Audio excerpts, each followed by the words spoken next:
Good morning, church. How's everybody this morning?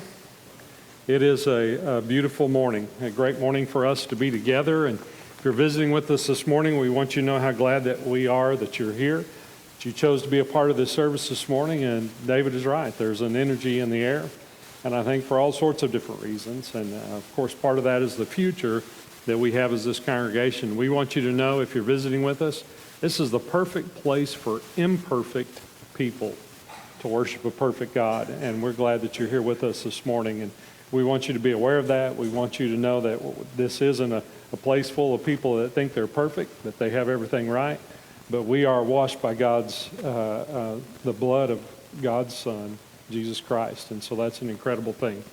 I'm going to do something that I don't normally do. I found out this last week. I went to the doctor, and I have a pulled Achilles tendon in my right foot. And so I may not be able to stand here through the entire lesson. The longer the day goes, the more it hurts. So, but I don't know that I can sit and preach either. So, but it's here just in case. So forgive me if I have to sit for a few minutes later on in the sermon. I want to thank Zach for starting us off this morning for his reading from Hebrews chapter 10, verses 19 through 24. And I just want to remind you of a couple of things there as we get into the lesson this morning. And like Mark said, we're going to jump out of our series in John for a few minutes. We're going to talk about where we're headed as a congregation and some of the things that are coming up. And I wanted to share with you a couple of different things. First of all, from the reading this morning, that we are able to approach His throne, the most holy place, with confidence because of Jesus' blood.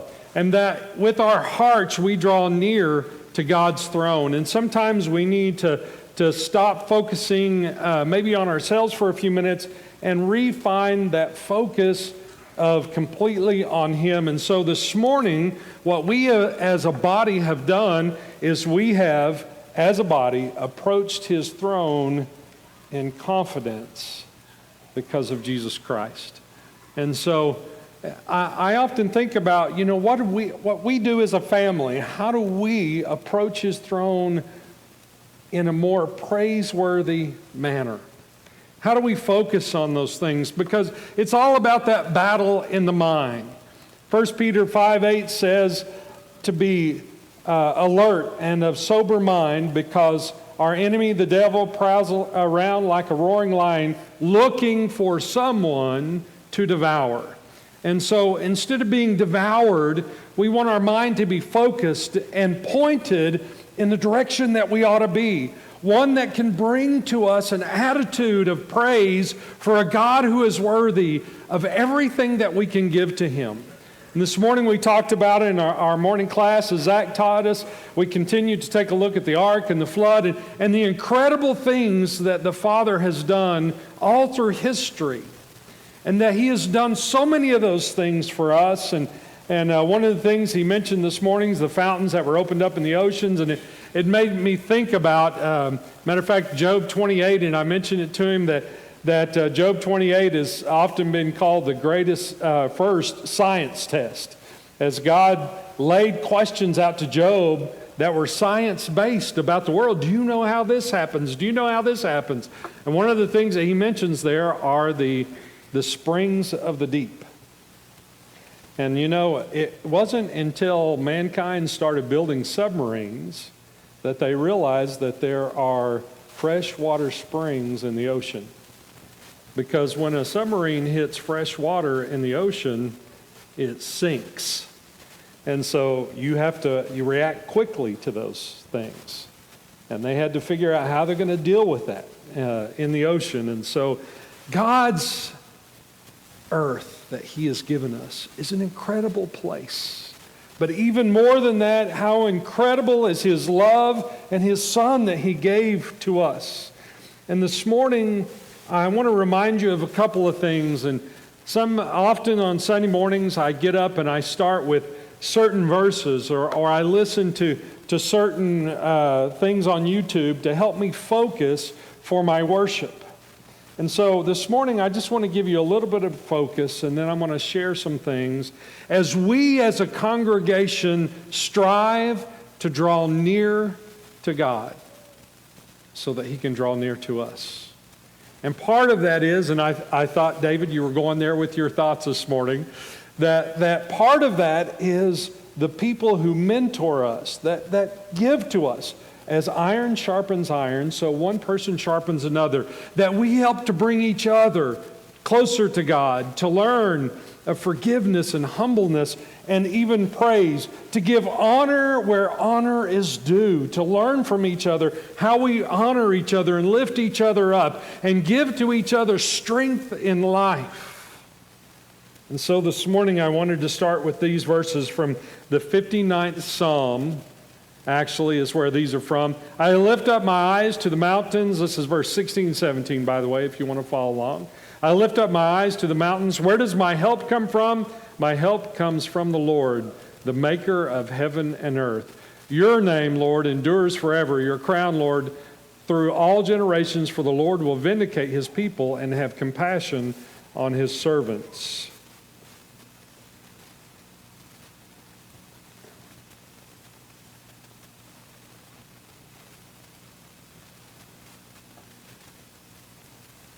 That's actually the 121st Psalm, verse 1 and 2.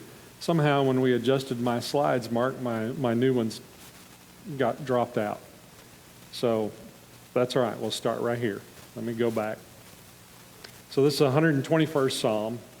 And as we look at what God has done for us, I want to share with you a couple of verses. Back to the Psalm 59, 16, 17, since I don't have it on my slides. Psalm 59, 16, I hear pages turning. By the way, you know, when you bring your regular Bible, that's a great place to set your juice cup while you take the bread. Set that beside you, just bring it along with you and set it down. That way you don't have to worry about juice in your phone. I love to hear those pages. Psalm 59, verse 16, 17. But I will sing of your strength in the morning. I will sing of your love. For you are my fortress, my refuge in times of trouble. You are my strength. I will sing praise to you, God. You are my fortress, my God on whom I can rely. And so often in the mornings I'll get up and read these verses to myself because it's a reminder to start my day off by focusing on Him. In a praiseworthy manner, not worried about what the day's going to bring or the things that I'm going to struggle with, but to remind myself that He deserves my songs of praise, my heart, my focus in life. Let's see where I'm at on my slides now. All right. Hebrews 4:16, let us then approach God's throne of grace with confidence so that we may receive mercy and find grace to help us in our time of need. That we might receive grace and mercy. And we need to do that, to be focused on the throne, to be focused on how incredible He is. And a few months back, we talked about the Psalms of Ascent. It starts with the 120th Psalm and goes through 134th Psalm. And what the Israelites would do is they approached the temple, they would quote these Psalms to themselves to set their mind and their heart on what they were fixing to do, to offer a sacrifice and present themselves before their God. And so sometimes I think that we need to find things that help us focus our mind, that help us focus our thoughts on God above. And so I took some selected verses this morning that I want to share with you quickly. And let's see if we can get, this is where we're going to start. I'm going to read it one more time. The 121st Psalm, verses 1 and 2. I lift my eyes to the mountains. Where does my help come from? My help comes from the Lord, the maker of heaven and earth. It's going to be one of those days, isn't it? There we go. Your name, Lord, endures forever. Beyond all, now it's trying to catch my signal, isn't it? Your name, Lord, endures forever, far beyond projectors and sound equipment. Your name, Lord, endures forever. Your renown, Lord, through all generations. For the Lord will vindicate his people. He will vindicate his people and have compassion on his servants. Unless the Lord builds the house, the builders labor in vain. Unless the Lord watches over the city, the guards stand watch in vain. Dads, there's a good message for you there. Unless the Lord builds the house, your watching over it is in vain. Blessed are all who fear the Lord, who walk in obedience to him. You will eat the fruit of your labor. The blessings and prosperity will be yours. Seek first, you remember? Seek first his kingdom, and all these things will be added to you. You will eat the fruit of your labor. Blessings and prosperity will be yours. Don't think that this promise doesn't reach into the New Testament as well. Those who trust in the Lord are like Mount Zion, which cannot be shaken, but endures forever. As the mountains surround Jerusalem, so the Lord surrounds his people, both now and forevermore. Our mouths were filled with laughter, our tongues with songs of joy. Does that sound like us this morning? I heard laughter in different places. I listened specifically this morning to see if I could hear somebody laughing. Twice I heard people laughing this morning before services started. And our tongues, songs of joy. Then it was said among the nations, the Lord has done great things for them. The Lord has done great things for us. And we are filled with joy. Sound familiar? Give thanks to the Lord, for he is good. His love endures forever. Give thanks to the God of gods. His love endures forever. Give thanks to the Lord of lords. His love endures forever. To him alone does great wonders. His love endures forever. Who by his understanding made the heavens. His love endures forever. Who spread out the earth upon the waters. His love endures forever. He made the great lights. His love endures forever. The sun to govern the day. His love endures forever. The moon and the stars to govern the night. His love endures forever. I hope you didn't miss the main point there. Give thanks to the God of heaven. His love endures forever. May the Lord bless you from Zion, he who is the maker of heaven and earth. And so we as a congregation remind each other of these things. The Lord has done great things for us, and we are filled with joy. We look to the future often, and we get wrapped up in our trials and the struggles ahead and what we might have to deal with, or maybe even what we know for certain we're going to have to deal with. And sometimes we lose focus of the things that God has already brought us through and allowed us to stand in his love that endures forever. Amen? Brethren, that's why this congregation endures, because of his love. This is why you are making an impact on each other's lives in the world around us. And we continue to ascend, to draw near to his throne with confidence because of Jesus' blood and the way that he washes us and makes us whole as we continue to walk in his light each and every day.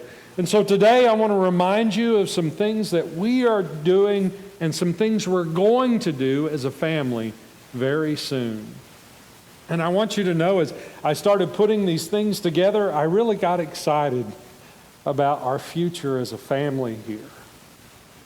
And I want you to understand, I don't mean to hurt anybody's feelings anywhere, but this congregation has more going on and achieves more in the community than any congregation I have ever been a part of. Amen?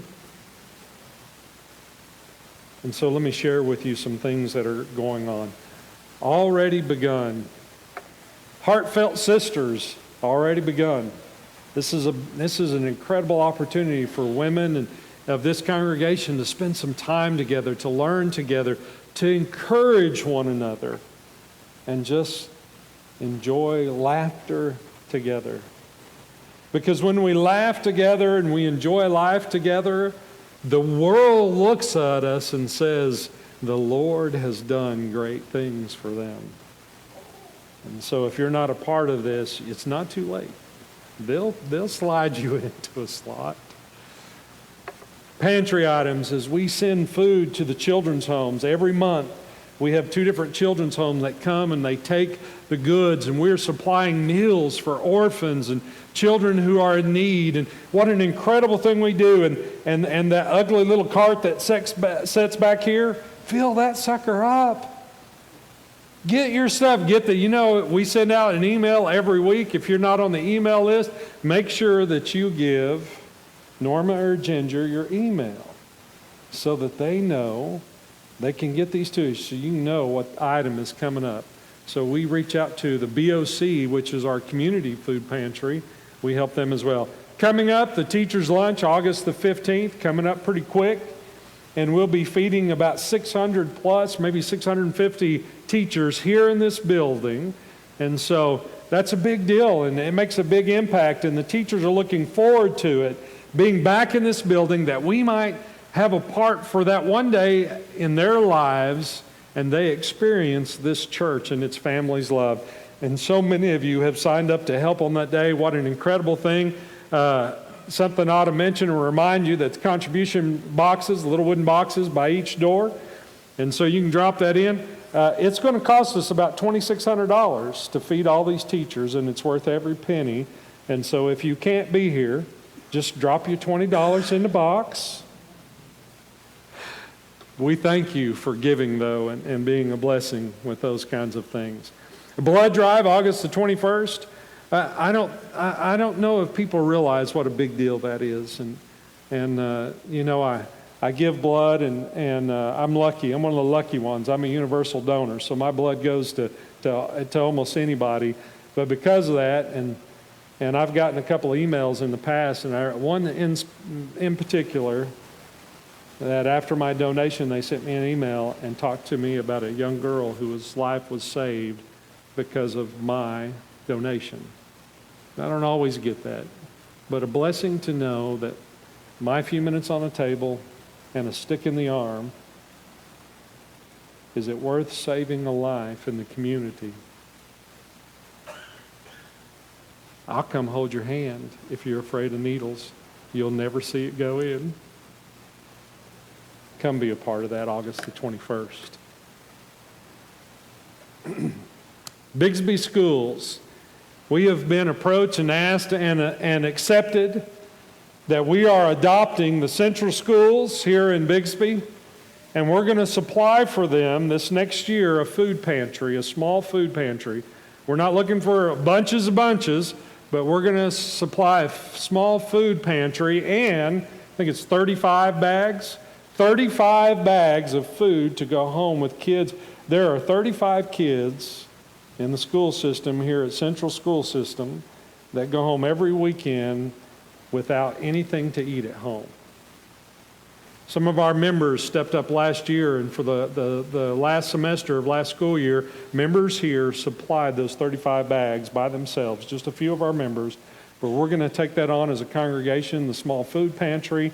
You know, we're talking like 20 cans of corn, 20 cans of green beans, not a giant pantry. But we, as a congregation, we want to be known as the church who meets those needs for the kids in this community.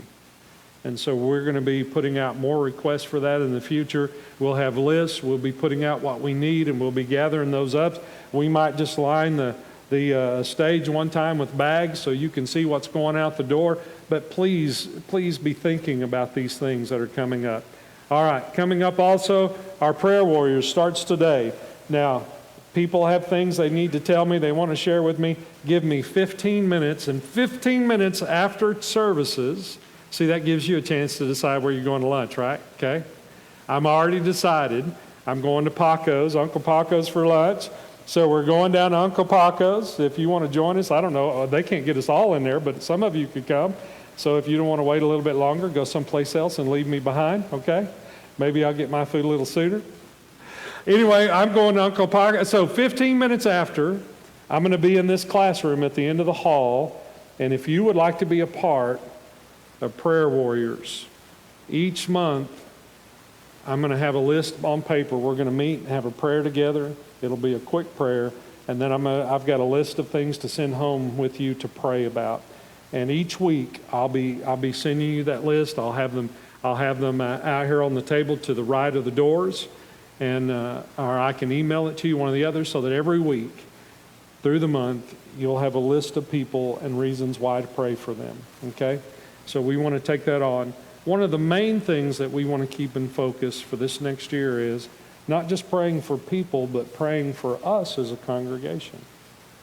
Praying for our future, that our doors will be open, that lives will be saved, that lives will be changed, that our numbers will grow, that our young people and the families here are blessed beyond measure, that our members will have promotions at work and get raises.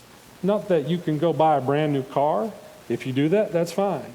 But that the contribution here can increase, that we might reach out into the community to do even more than what we're doing now. It's not about getting the lights in here and getting the bills paid. That's one thing, but that's minor compared to the things that we want to do in this community in the future. So Prayer Warriors, though, it's starting today, 15 minutes. I'll meet you at the end of the hall. Men's Night. So coming up on August the 20th, on that Saturday evening here in the building, we're going to clear out some chairs. Ladies, you're not welcome that night. It's just like Heartfelt. Guys, you're not welcome at Heartfelt. And Men's Night, we're going to have burgers and bags night. We're going to play we're going to have a big cornhole tournament in here and crown a cornhole champion that night. Spend some time in fellowship together and talk about some of the ways we can reach out to the world around us. Lifeliners, some of you are not good at talking to people on the phone. You're shy. I see you, because 3 minutes after services, your car will already be gone from the parking lot. And that's all right if you're that kind of introvert, but there is something you can do. And so there's a sign-up list in the foyer. There's sign-up lists for several of these things. There's a sign on the table. You'll see them. My wife's going to be back there. If you have questions and she doesn't have the answer, she'll make sure I get back with you with that answer. But if you want to just be a part of an email ministry, we have members in this congregation that if you just send them an email, just have a visit with them by email each week, you can change their life. And so that's a simple way to be involved. Our encouragement team meets here every Wednesday at 11 a.m. and they write cards. They pray for people and they write cards and send those cards out. Many of you have received those. And Bob Herndon, sitting right back over here, heads that group up. Actually, he just comes in and talks. The ladies head it all up that are in there with him. I've watched them work and him talk. And so Bob and I talk and they head it up and they get the cards written. But come be a part of that. They still have empty chairs in that room. They need you and your handwriting to be a part of that, and the encouragement team as they move forward. Also coming up, the church family picture. So August the 21st on the blood drive Sunday. The blood drive, people think we're nuts probably. This is a family building thing. As we get together and join, it's always so much fun to hear the discussions between people back and forth, just trying to get everybody put together for a picture. But we'll have Hawaiian shirt day that day. So wear your Hawaiian shirt on August the 21st. Join us on the stage. And so I promised that I was going to put one of these pictures up in the foyer. And this is going to be the first one because somehow I lost the last couple out of my computer. So this one we're going to print off. We'll get a big poster-sized picture and we'll put it on the wall of Hawaiian Shirt Day, August the 21st. And that's just a family-building event that we can share together and laugh about things together. The Kids Festival coming up August the 28th. So fun back-to-school event for the younger kids. Be here at the building. And matter of fact, for those of us older, I like to sit behind the glass and stay out of the mess, but it's fun to watch the kids come and have fun on that day here. And Ginger will have that ready to go for you, and that'll be a blast. Reaching to all ages of our congregation with things that help us build life together as a family and reach to the world that surrounds us. And so that's a really big thing. So brethren, we look at these things and take a few minutes, go past the tables in the foyer, sign up to be a part of some of the things and events that are coming up. We want you there. We want to be a part of your life in a way that is a blessing as we as a congregation change the world around us. And we continue to draw near to the Father through all of these activities. You understand? It's not just for the fun. It's not just for from Hawaiian Shirt Day to filling grocery bags. It's about we as a family drawing near to one another so that we can draw near to the Father before His throne with confidence as a united family of God. Aren't we blessed? We are blessed beyond measure. And if those of you are at home, we can't wait for you to be back with us. Be a part of this family and its future. And go to Uncle Paco's and eat with us for lunch. Brethren, today, remember this. God is worthy of all that you have. Have you lived a life worthy of His enduring love? If you haven't, this morning, let us help you change your life, to set it right, or be united with Him in the likeness of His death, burial, and resurrection, to be raised to walk in new life in Jesus Christ. What an incredible thing. What an incredible way to start tomorrow. Why don't you come as we stand and sing this song together?